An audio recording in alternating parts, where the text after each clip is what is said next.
Welcome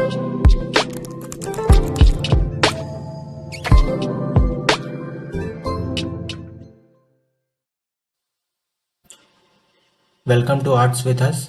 so we are starting new series. हम economics की NCERT cover करेंगे। सबसे पहले हम माइक्रो इकोनॉमिक्स 11th क्लास की माइक्रो इकोनॉमिक्स से स्टार्ट करते हैं। हमारा जो पहला चैप्टर है इंट्रोडक्शन, उसमें हम कवर करेंगे सबसे पहले कि इकोनॉमी क्या है। उसके बाद हम समझेंगे कि इकोनॉमी की प्रॉब्लम्स क्या होती हैं।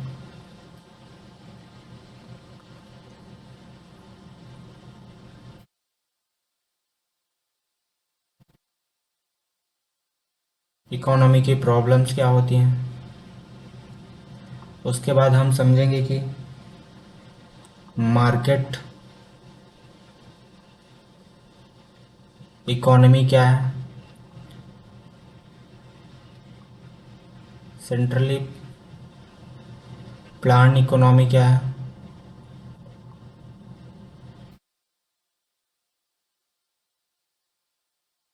उसके बाद हम समझे कि मिक्स्ड इकोनॉमी क्या है। उसके बाद हम समझेंगे कि माइक्रो इकोनॉमी या मैक्रो इकोनॉमी क्या है। इस चैप्टर में हम ये पढ़ेंगे। हम एनसीईआरटी बुक की लाइन बाय लाइन रीड करेंगे और समझेंगे एज अ डिस्कशन कि इकोनॉमिक्स या इकोनॉमी क्या है। Let's start. हमारा पहला टॉपिक सिंपल इकोनॉमी क्या है।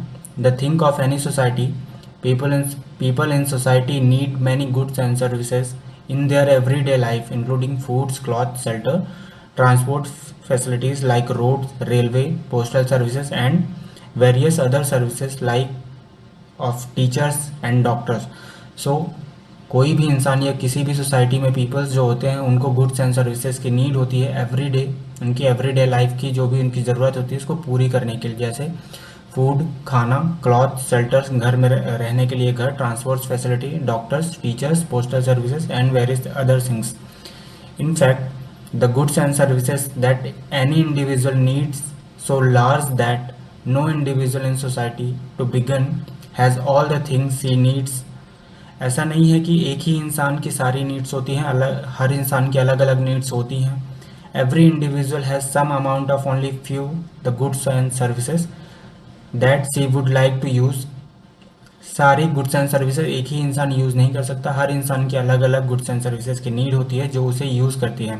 As example, a family firm में own a plot of land, some grains, farming implements, may be a pair of bulbs and also a labor services of family members। मतलब एक family firm के पास उसके पास plot है, grains है and farming instrument है, इम्प्लीमेंट्स है, एंड उसके पास as a family member labour services भी है। अवेवर मतलब बुनकर जो कपड़े बनाता है, have some yarns and some cotton and other instrument required for the weaving cloth. मतलब उसके पास कॉटन है जिसके कारण वो कपड़े बना सकता है। The teacher in the local school has skill required to impart education to the students. मतलब लोकल स्कूल के टीचर्स के पास, जो भी स्कूल्स होते हैं उनके टीचर्स के पास स्किल होती है टू स्टूडेंट्स को एजुकेशन देने के लिए। some other in society may not have any resources। कुछ ऐसे भी लोग होते हैं जिनके पास कोई रिसोर्सेस नहीं होता, expecting their own labour service, जो अपने से ही अपना काम करते हैं। Each of by using the resources it has and use part of produce to obtain many others goods and services which it needs। For example, a family firm can produce corn, use part of produced for consumption। मतलब वो corn को produce करता है, उसका कुछ part of consumption के लिए produce करता है, and produce clothing, house and various services, और बाकी का वो सेल करता है क्लॉथ्स एंड बाकी की जो सर्विसेज के लिए, अपने यूजेस के लिए। उसके बाद various services exchange of the rest of produce, मतलब वो बाकी सर्विसेज पाने के लिए उसको एक्सचेंज करता है। Similarly for the clothes she produce yarn, मतलब वो कपड़े के लिए जो वेवर्स होता है वो कपड़े के लिए यर्न से कपड़े प्रोड्यूस करता है। The teacher can earn some money by teaching students, वो जो टीचर होता है वो स्टूडेंट्स को टीच करके कुछ पैसे कमा सकता है school and use money for obtaining goods and services she wants. The labour also can try to fulfil her needs, मतलब जो लेबर होता है वो भी अपनी ज़रूरतें पूरी करने के लिए कई चीज़ें करता है। Whatever money she can earn by working some money, दूसरों के लिए काम करता है वो। Each individual can use her resources to fulfil needs. It goes without saying that no individual has unlimited resources. ऐसा नहीं है कि किसी के पास अनलिमिटेड रिसोर्सेज है कंपेयर टू हर नीड्स, उसके उसके नीड्स के अकॉर्डिंग उसके पास अनलिमिटेड रिसोर्सेज नहीं होता है। The amount of corn the family firm can produce limited by the amount of resources, मतलब जो फैमिली में फर्म था वो कॉर्न को लिमिटेड रिसोर्सेज होने के कारण एक लिमिटेड प्रोडक्शन ही कर सकता है। And hence the amount of different goods and services. यहाँ पे समझते हैं कि भाई गुड्स, गुड्स का मतलब क्या होता है। Goods mean the physical and tangible object used satisfying people wants, मतलब ऐसी चीज़ें जो लोगों की ज़रूरतों को, उनकी वांट्स को सेटिस्फाई करती हैं। The term goods should be contrasted with the term services which captures the intangible satisfaction of wants and needs as compared to the food item, clothes, मतलब ऐसी चीज़ें जो उसकी फिजिकल चीज़ों को सेटिस्फाई करती है, उसकी फिजिकल नीड्स, उसके फिजिकल वांट्स को सेटिस्फाई करती है, जैसे foods, cloth. And example for goods we can think of the task the doctors teachers perform, for example service, मतलब डॉक्टर्स टीचर्स जो भी सर्विसेज देते हैं उसे हम एज एग्जांपल ऑफ सर्विस समझ सकते हैं। By individual we meant the individual decision making unit, मतलब एक व्यक्तिगत उसका निर्णय क्या होता है, उसको किसका प्रोडक्शन करना है, कैसे प्रोडक्शन करना है, इसका मतलब इंडिविजुअल से हम समझ सकते हैं। Decision making unit can be single person, वो सिंगल पर्सन का हो सकता है, ग्रुप का हो सकता है, और like household firm of any organisation. Resource का मतलब होता है we means those goods and services which are use to produced other good, मतलब ऐसे गुड्स एंड सर्विसेज, ऐसे रिसोर्स जिसका हम यूज़ करते हैं कुछ गुड्स एंड सर्विसेज को प्रोडक्शन करने के लिए, जैसे land, labour, tools and machinery and etcetera.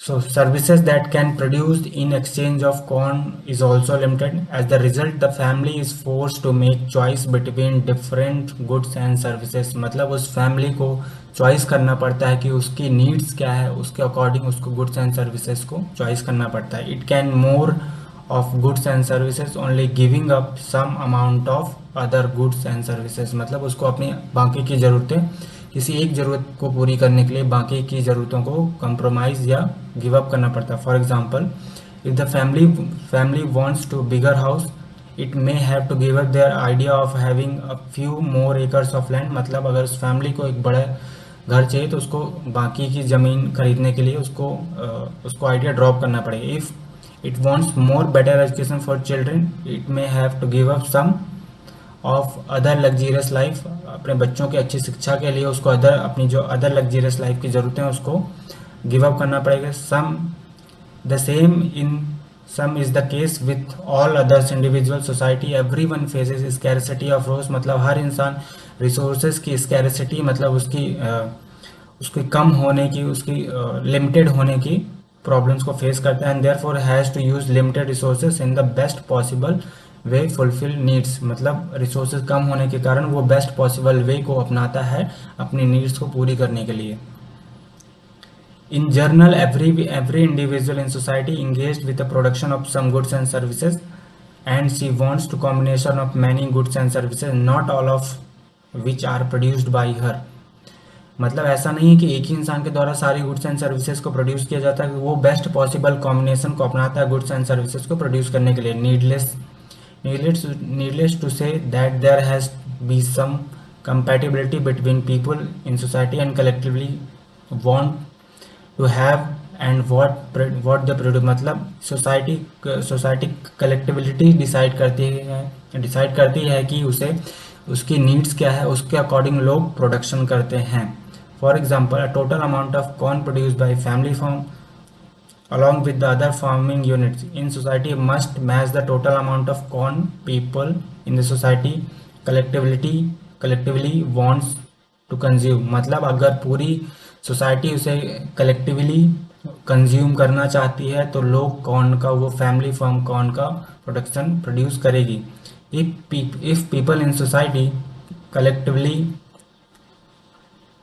do not want such much corn as a farming units are capable to producing collectively a part of resources these units could have been used in the production of some other goods and services। मतलब अगर लोगों को corn की need नहीं होगी तो वही resources किसी और गुड्स एंड सर्विसेज को प्रोड्यूस करने के लिए यूज़ किया जाए। Goods and services which high in the demand, हम उस उस प्रोडक्ट उसको प्रोडक्शन करेंगे जिसकी डिमांड हाई होगी। On other hand if people in society wants more corn compare to the farming units and producing collectively the resources used to the production of some other goods and services and may be relocated to the production of corn। मतलब हम production of corn के को shift कर देंगे किसी other goods and services को produce करने के लिए। Similar in the case with other goods and services, just as resources of an individual are scarce, the resources of society are also scarce in comparison to what the people in the society might collectively want। मतलब जिस चीज़ की society में collectively needs है उसके resources भी scares होते हैं, उसके रिसोर्सेज भी लिमिटेड होते हैं।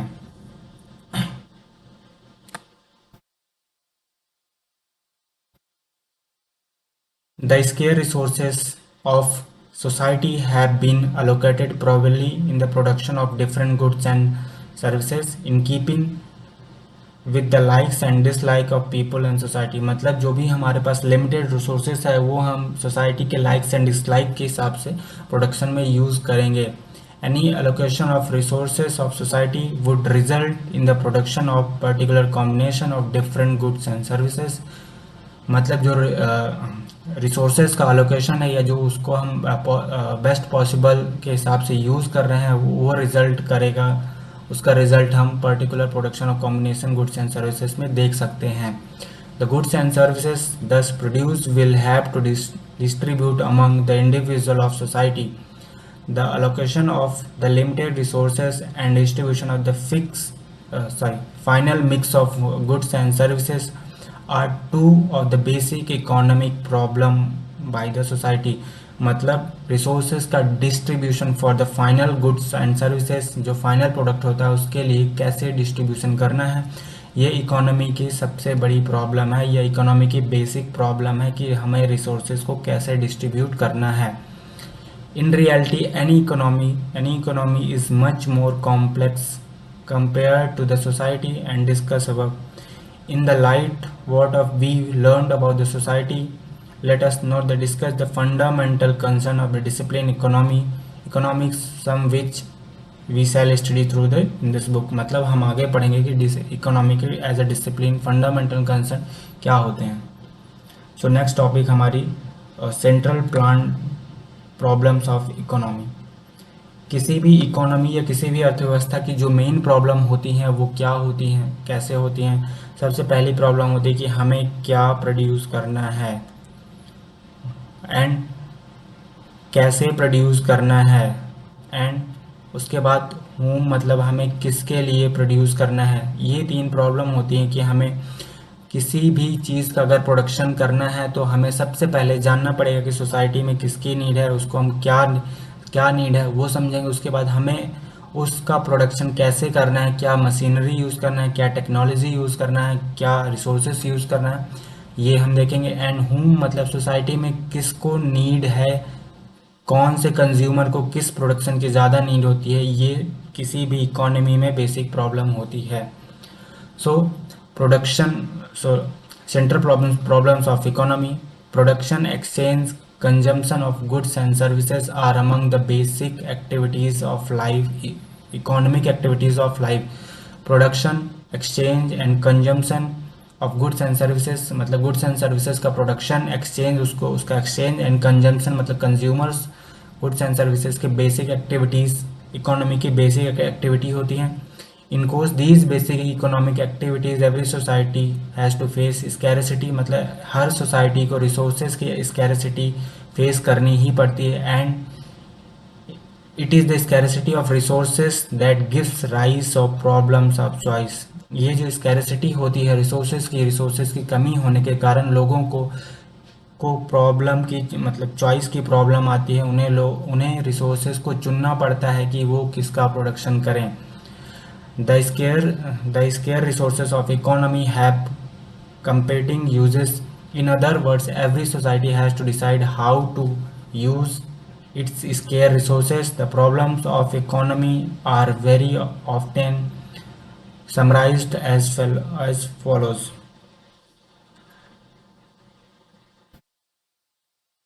तो हम डिस्कस करेंगे कि क्या प्रॉब्लम है। What is produce and what quantities, मतलब सबसे पहले हमें हमारी प्रॉब्लम है कि हमें क्या प्रोड्यूस करना है और कितना प्रोड्यूस करना है। किसी भी इकोनॉमी किसी भी अर्थव्यवस्था में जब हम किसी भी चीज़ का प्रोडक्शन करते हैं तो हमारी सबसे पहली प्रॉब्लम होती है, हम देखते हैं कि हमें क्या प्रोड्यूस करना है, हम चॉइस करते हैं कि हमें कितना प्रोड्यूस करना है। In every society must decide on how much of each of the many possible goods and services it will produce। मतलब हर एक सोसाइटी में हमें डिसाइड करना पड़ता है कि हमें कितना और क्या प्रोड्यूस गुड्स एंड सर्विसेज क्या प्रोड्यूस करना है।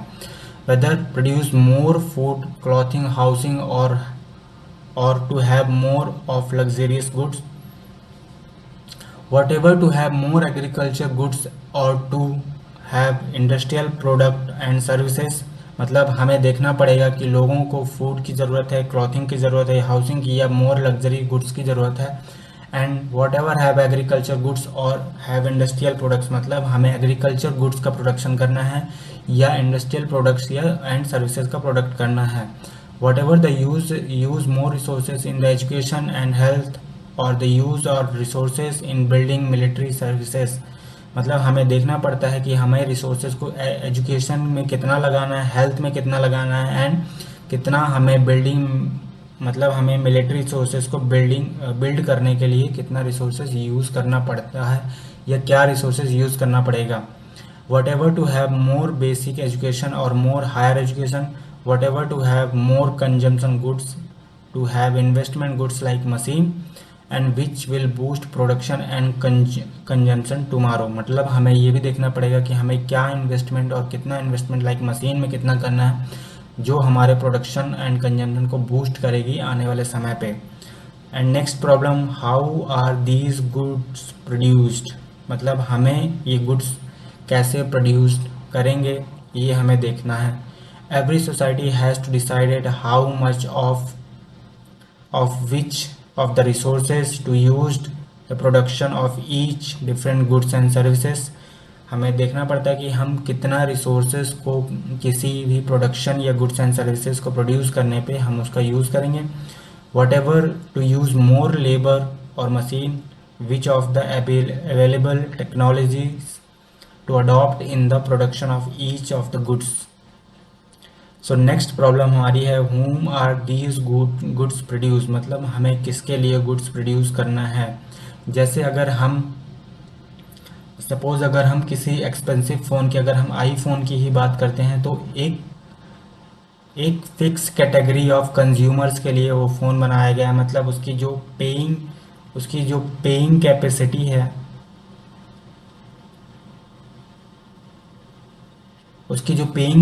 है उसके अकॉर्डिंग आईफोन ने अपने गुड्स को अपने प्रोडक्ट को कैटेगराइज किया। उसी अकॉर्डिंग हम मार्केट में देखते हैं कि कुछ क्लॉथ्स ऐसे होते हैं जो 5,000 या 50,000 से ऊपर होते हैं, बट कुछ क्लॉथ्स ऐसे होते हैं जो 1,000 के में भी आते हैं और कुछ क्लॉथ्स ऐसे होते हैं जो देखते हैं जो हम 500 रुपये में भी आते हैं। तो ये क्लॉथ्स या ये गुड्स को कैटेगराइज किया गया है कि एक कैटेगरी वाला इंसान इस पेइंग कैपेसिटी का है तो वो इसको खरीदेगा, एंड दूसरा इस पेइंग कैपेसिटी का है तो वो 1,000 वाला कपड़ा खरीदेगा, या कोई दूसरा जो है वो 500 रुपये वाला उसकी पेइंग कैपेसिटी तो वो उसको खरीदेगा। सो who gets how much of goods and that are produced in the economy, how should produce the economy and distributed among the individuals of economy, हम प्रोड्यूस जो हमने प्रोडक्शन किया है इकोनॉमी में उसको डिस्ट्रीब्यूट ऑफ द इंडिविजुअल, उसको व्यक्तिगत हम कैसे डिस्ट्रीब्यूट करेंगे। Who gets more and who gets less, हमें ये डिसाइड करना पड़ेगा कि कौन किसको ज़्यादा दें, किसको ज़्यादा चाहिए एंड किसको कम की ज़रूरत है।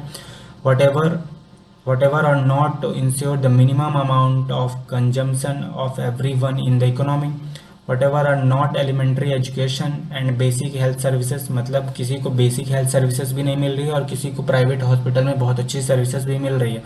तो हमें ये भी देखना पड़ता है कि किसको किसकी कैसी नीड है। Services should be available freely for everyone in economy, मतलब गवर्नमेंट देखती है कि कुछ रिसोर्सेज या कुछ ऐसे रिसोर्सेज हमें उनके लिए भी यूज़ करने पड़ेंगे जिसके पास कुछ नहीं है, और हमें कुछ रिसोर्सेज ऐसे भी यूज़ करना पड़ेंगे जिसके पास मतलब कुछ है या रिसोर्सेज उसके पास है।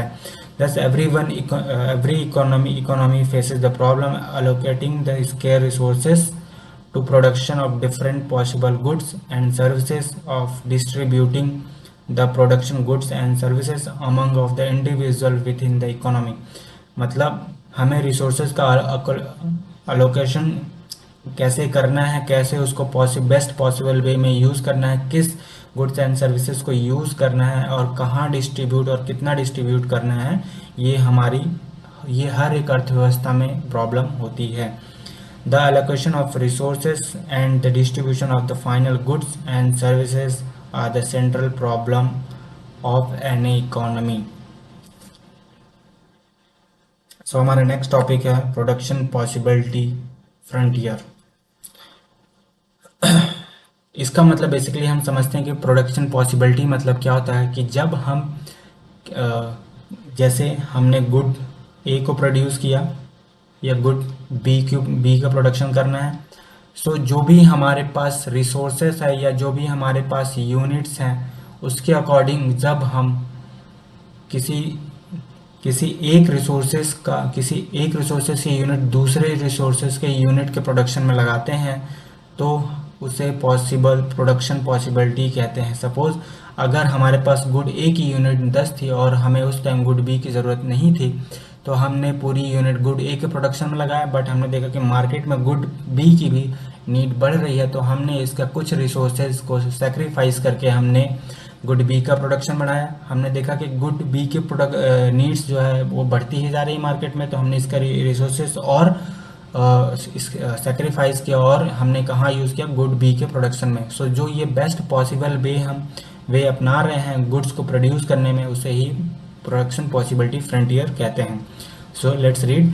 Just an individual face scarcity of resources, the resources of economy as a whole are always limited, मतलब हर इकोनॉमी में रिसोर्सेज हमेशा लिमिटेड होते हैं in comparison to what people in the economy collectively want, मतलब जो भी हमारी कलेक्टिविटी नीड होती है, जो भी हमारी सामूहिक नीड है, उसके अकॉर्डिंग हमेशा इकोनॉमी में या सोसाइटी में रिसोर्सेज हमेशा लिमिटेड ही होते हैं, हमेशा स्कैरसिटी होती है।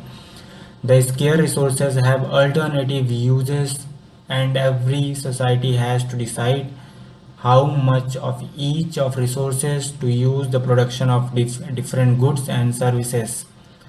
सेम वही बताया कि हमने जब किसी भी गुड्स एंड सर्विसेज का बेस्ट अल्टरनेटिव निकाला कि हमें इसकी भी ज़रूरत है, हमें गुड बी की भी ज़रूरत है, तो हम कुछ यूनिट को डिस्ट्रीब्यूट करेंगे दोनों अलग अलग गुड्स में बेस्ट पॉसिबल वे जब देखेंगे।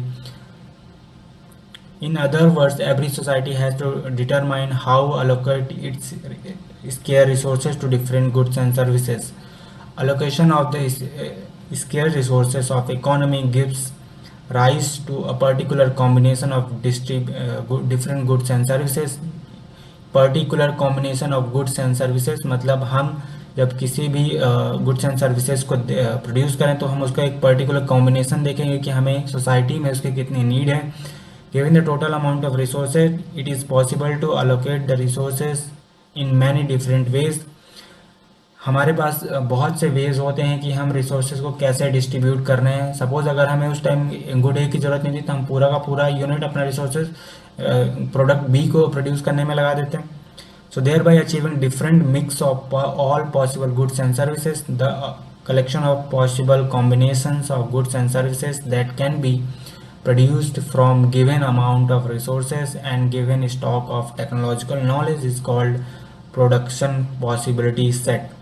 मतलब ये सेट जो हम देख रहे हैं, सपोज हमारे पास पॉसिबिलिटी ये थी कि हमें उस टाइम कॉर्न की ज़रूरत जीरो थी, तो हमने पूरा यूनिट पूरा रिसोर्सेज हमने कॉटन को प्रोड्यूस करने में लगाया। बट हमने देखा कि समय के साथ हमें कॉर्न की भी ज़रूरत पड़ रही, तो हमने इसका कुछ पॉसिबल रिसोर्सेज हमने किसको प्रोडक्शन कॉर्न के प्रोडक्शन में लगाया, सेम हमने इसका भी सेक्रीफाइस किया।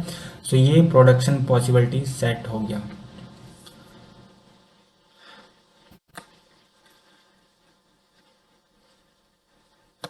तो ये आगे उसी को कर्व के फॉर्म में समझाया गया है कि कैसे जब हमें कॉटन की नीड थी और हमें कॉर्न की नीड बढ़ती गई, तो कैसे कॉटन का रिसोर्सेज धीरे धीरे कम होता गया और उसका रिसोर्सेज कहाँ लगता गया, कॉर्न में लगता गया। If all resources are used to production of corn, the maximum amount of corn can be produced 4 unit. ये सेम एग्जांपल दिया गया।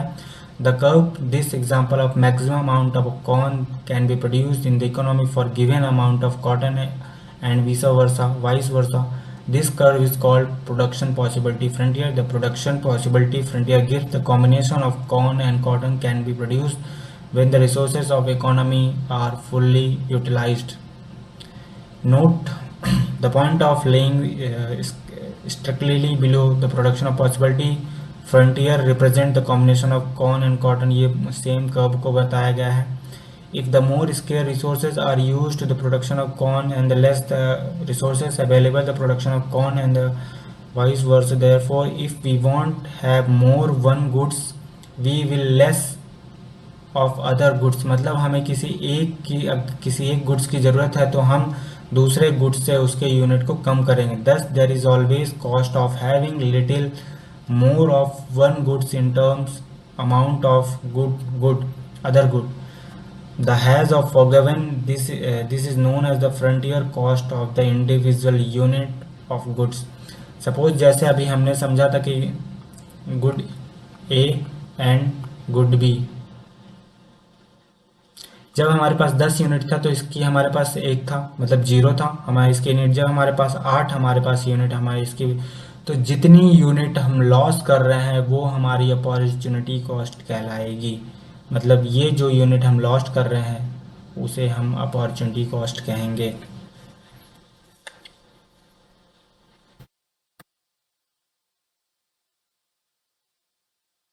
Every economy has choice, one of many possibilities it has। In other words, one of the central problem of economy is to choose from one of many production possibilities। मतलब हर central economic problem होती है कि हमें choose करना है कि क्या production possibilities हो सकती है। So next topic, the organisation of economic activities.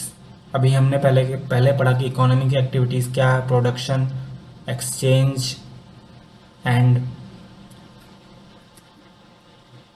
हमने अभी देखा था कि हमारी जो प्रोडक्शन एक्टिविटीज़ क्या है, जैसे कि हमने यहाँ पे देखा था अभी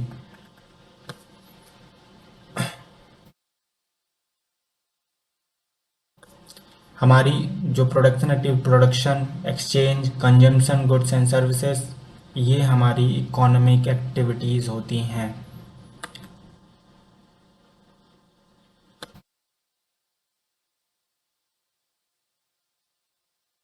So the basic problem can be solved either by the free interaction of the individual by pursuing their own objectives is done in the market and the planned manner of the central authority like। मतलब किसी भी problem को दूर करने के लिए market में या तो हम फ्रीली इंडिविजुअल उनको पूरी पावर दे दें कि वो अपने मार्केट में क्या प्रोड्यूस करना चाहते हैं, कैसे प्रोड्यूस करना चाहते हैं, वो उसको पावर दे दें किसी एक इंडिविजुअल को, या तो हम ऐसे दूर कर सकते हैं कि हमारे पास वेल प्लान इकोनॉमी होनी चाहिए जिसका एथोराइज किसके पास होना चाहिए, गवर्नमेंट के पास होना चाहिए। सो हम पहले समझते हैं ये सेंट्रल प्लान इकोनॉमी या इसे हम सोशलिस्ट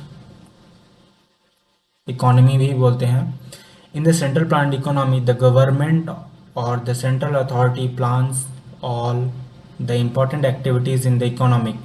मतलब सेंट्रल प्लान इकोनॉमी में जो भी अथॉरिटी या प्लान्स होते हैं वो कौन लेता है, गवर्नमेंट लेती है। All important decision regarding the production and exchange consumption of goods services are made by the government. सारे डिसीजन कंजम्पशन, एक्सचेंज, प्रोडक्शन किसका करना है, सारे डिसीजन कौन लेता है, गवर्नमेंट लेता है। The central authority may try to achieve the particular allocation of resources and the consistent distribution of the final combination of good. मतलब वो देखेगी कि हमें रिसोर्सेज का कितना यूज़ करके किसको कितना किस कंज्यूमर को हमें कितना डिस्ट्रीब्यूशन करना है गुड्स एंड सर्विसेज का, which is thought the desirable of the society as a whole. For example, if it is found the goods and services which are very important for the prosperity and well-being for the economy as a whole.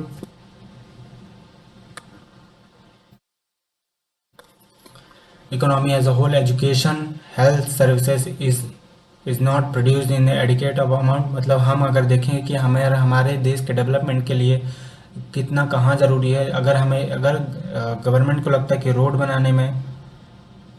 Roads बनाने में ज़्यादा resources का use करना चाहिए, उसके ज़्यादा needs है, तो वो जो अपना रिसोर्सेज है, जो इकोनॉमी है, वो अपने रोड्स बनाने में लगाएगा. बट अगर हम देखेंगे कि हमारा एजुकेशन सेक्टर या हेल्थ सेक्टर में हमें उसकी ज़्यादा ज़रूरत है, उसकी नीड्स वहाँ हैं, तो गवर्नमेंट वहाँ से रिसोर्सेज कट करके, रोड से रिसोर्सेज कट करके हेल्थ एंड एजुकेशन सेक्टर में इन्वेस्ट करेगी. The government might try to induce the individual to produce adequate amount of such goods and services. Alternatively, the government may decide to produce the goods and services in the question. मतलब वो ये देखती है कि किसको और कितना कहाँ ज़रूरत है, उसके हिसाब से वो प्रोडक्शन करती है. In different context, if some people in economy get so little as a share of the final goods and services, अगर देखेंगे कि हमारे समाज में जो गरीब लोग हैं या जो पुअर लोग हैं, उनके पास जो राशन है वो बहुत कम पहुंच रहा है. मतलब अगर देखती है कि जो गरीबी रेखा से गरीबी रेखा में जो लोग आते हैं, उनके पास जो राशन होता है वो बहुत कम है, तो वो कहीं का पैसा कट करके राशन में या गरीबी रेखा के लिए ज़्यादा पैसा लगाएगी. से ये वही बता रहा है. Services produce in economy that there several is the stake, then the central authority may intervene and try to achieve the equitable distribution of final goods and services. मतलब जो गवर्नमेंट होती है वो ट्राई करती है कि इक्वल डिस्ट्रीब्यूशन हो goods and services का सोसाइटी में. उसके बाद नेक्स्ट इकोनॉमी हम पढ़ते हैं कि मार्केट इकोनॉमी.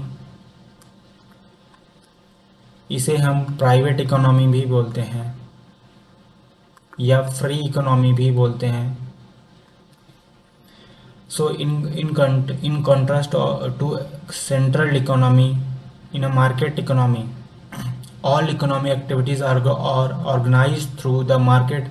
बेसिकली इसका ओवरऑल हम समझ सकते हैं कि जो भी प्राइवेट ऑनर होते हैं या किसी पर्सन के द्वारा जो इंस्टीट्यूशन रन किए जाते हैं, सपोज अगर रिलायंस ग्रुप का ही हम लेते हैं, जो रिलायंस ग्रुप जो ऑनर है उसका वो अंबानी है. सो उस इकोनॉमी को, उस अर्थव्यवस्था को हम बोलेंगे कि वो मार्केट इकोनॉमी है.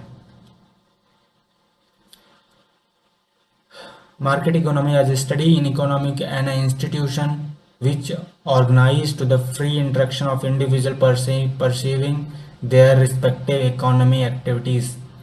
मतलब किसी इंडिविजुअल के कोई इंडिविजुअल उसको परसीव करता है, उसको कोई इंस्टीट्यूशन रन करता है. In other word, market is a set of the arrangement of where economic agent can freely exchange their own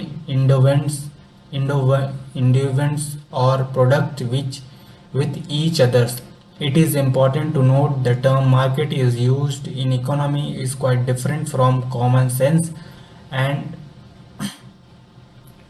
sense understanding of the market. In the particular, it has nothing such as to do in the marketplace as the might to think about the buying and selling the commodities. उसका main मकसद होता है कि वो कैसे commodities को by करे and cell करे. इंडिविजुअल में और may not meet each other in the actual physical location. Interaction between buyer and seller can take place in variety of the situation such as village, chalk or the super bazaar in city, or alternative buyers and seller can interact. Buyers मतलब जो खरीदार consumer है, sellers and interact with each other through the telephone, internet and the conduct of exchange commodities. The arrangement which allow to main market economy का main जो motive होता है वो profit making होता है, उसका सोशल वेलफेयर से कोई मकसद नहीं होता। उसका मेन मकसद है कि वो कैसे अपने प्रोडक्ट से कैसे प्रॉफिट कमा सके। For smooth functioning of any system it is imperative there is the coordination in activities in the different constituent parts of system, otherwise there can be chaos. You may wonder as to what are the forces which brings the coordination between activities of the millions isolated by individuals in the market system. In market system, all goods and services comes with the price with the manually aggregated upon by the buyers and sellers. मतलब वो goods and services जो होते हैं वो mutually aggregated upon buyers and seller वो mutually होते हैं। With exchange take place the price reflect and average, मतलब प्राइस रिफ्लेक्ट करता है उसकी नीड्स को। The society the valuation of goods and services in the question, if the buyer demands more the certain of goods the price of goods will rise, मतलब अगर buyers को किसी चीज़ की सर्टेन ऑफ गुड्स की ज़्यादा ज़रूरत है तो उसका प्राइस हाई होगा। In the signals of the producer of the goods that society as a whole wants more goods than currently being produced, and producer of the goods in their turn are likely increase their production, मतलब consumers या buyers का according की needs वो अपना production को increase करेगा।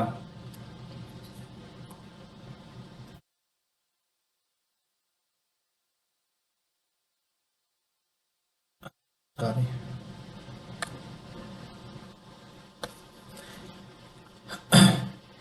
इन reality all economic are mixed economic, मतलब जो भी इकोनॉमिक है मतलब उसको गवर्नमेंट एंड प्राइवेट सेक्टर मिल के मिक्स्ड जब काम करते हैं तो उसे मिक्स्ड इकोनॉमी कहते हैं। where some important decisions are taken by the governments and economic activities are by the large conduct of the market. The only difference is in the terms of the extent the role of government in deciding the courses of economic activities, मतलब government decide करेगा क्या activities होना चाहिए। In the United Nation of the America the role of government in the minimal, मतलब America की economy में जो government का रोल है वो मिनिमल है। The closest example of the central plan economy is the China. For the major part of the 20th century.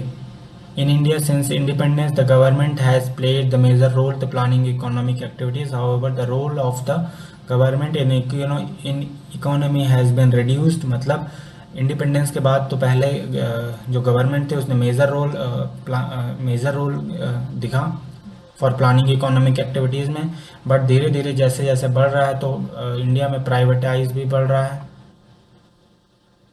Private sector ज़्यादा बढ़ रहा है, तो जो इंडियन गवर्नमेंट का रोल है वो धीरे धीरे रिड्यूस होता जा रहा है। सो हमारा next topic positive and normative economics क्या है, हम समझेंगे कि it was the mentioned earlier in the principle there more than one ways of the solving the central problem, मतलब पॉजिटिव एंड नॉर्मेटिव ये सेंट्रल प्रॉब्लम्स को solve करने के तरीके एंड द प्रॉब्लम्स भी है। The different mechanism in the journals are like the gives rise difficult solution and those problem, मतलब ये सोल्यूशन एंड प्रॉब्लम दोनों हैं। There by the resulting the different allocation of the resources and also different distribution of the final mix goods and services produced by economy, मतलब हम ये देखते हैं कि रिसोर्सेज का डिस्ट्रीब्यूशन कैसे और कहाँ किया गया है, फाइनल गुड्स एंड सर्विसेज का जो प्रोड्यूस किया गया इकोनॉमी की तरह उसका डिस्ट्रीब्यूशन कहाँ और कितना किया गया है। therefore it is the important of the understand which is that alternative mechanism is the more desirable for the economy. In economics we try to analyze the different mechanism and figure out the outcome, मतलब इसका मतलब हम therefore the important in economy, मतलब हम देखते हैं कि उसका आउटकम उसका रिजल्ट क्या आ रहा है उसके जो डिस्ट्रीब्यूशन का, विच आर लाइकली रिजल्ट तो each of these mechanism we also try to evaluate the mechanism by studying how desirable outcome, मतलब हम उसके मैकेनिज्म को स्टडी करते हैं उसके मैकेनिज्म के कारण हमारा जो आउटकम वो कितना डिजायरेबल है ये देखते हैं। Often the distinction made between positive and analysis, positive economic analysis and the normative economic analysis. Normative economic analysis depending on whether we try to figure out how a particular mechanism functions and we try to evaluate, मतलब हम देखते हैं कि particular function कैसे काम कर रहा है और उसका evaluate, उसके result को हम evaluate करते हैं. In positive economics analysis we study how to different mechanism function, मतलब कैसे अलग अलग सिस्टम, कैसे मैकेनिज्म काम कर रहे हैं. And in normative economics we try to understand these mechanism are desirable or not, मतलब हम इसमें देखते हैं कि ये फंक्शंस जो हो रहे हैं वो डिज़ायरेबल हैं एंड नहीं, और हैं या नहीं. However this distinction between the positive and normative economics analysis is not very sharp. The positive and normative issues involved in the study of the central economic problems are very close related to each other. मतलब normative and positive economics जो भी problems है वो एक दूसरे से बहुत close relative होती हैं. Understanding of one is possible in the isolation of other. So economy के दो पार्ट्स हैं, micro economic and macro economics. हम समझते हैं कि micro economics and macro economics क्या है. Additionally, the subject matter of economic has been studied under the two boards of branches, microeconomic and macroeconomic. In microeconomics, we study the behavior of individual economic. हम microeconomics में individual behavior of economic agent के behavior को study करते हैं in the markets for different goods and services and try to figure out how price and quantities of goods and services determined through the interaction of individual in the these market. मतलब हम ये देखते हैं कि कैसे उसके price and quantities को कैसे डिटरमाइन करता है इंट्रैक्शन इंडिविजुअल के कारण उसका कैसे प्राइस बढ़ रहा है और कैसे प्राइस कम हो रहा है. In macro economics on the other hand we try to get understand of each economy as a whole by focusing attention and the aggregate measures such as the total output, employment and aggregate price level. हम micro economics में as a whole study करते हैं पूरी economy को. जब हम उसके aggregate को मेज़र करते हैं, उसका देखते हैं कि एम्प्लॉयमेंट ये प्राइस लेवल कैसे बढ़ रहा है या गरीबी कितनी है. जब हम इसका पूरा आउटपुट देखते हैं या स्टडी करते हैं तो हम उसे माइक्रो इकोनॉमिक्स कहते हैं. Where we are interested in the finding out how the levels of aggregate measure that determine how the levels of these aggregate measure and change over time. मतलब टाइम के साथ ये aggregate कैसे बदलते हैं. Suppose employment time के साथ गिरता है या कम होता है या प्राइस लेवल बढ़ता है, ये सब स्टडी हम मैक्रो इकोनॉमिक्स में करते हैं. Some of the important question that are studied in the macroeconomics are follows.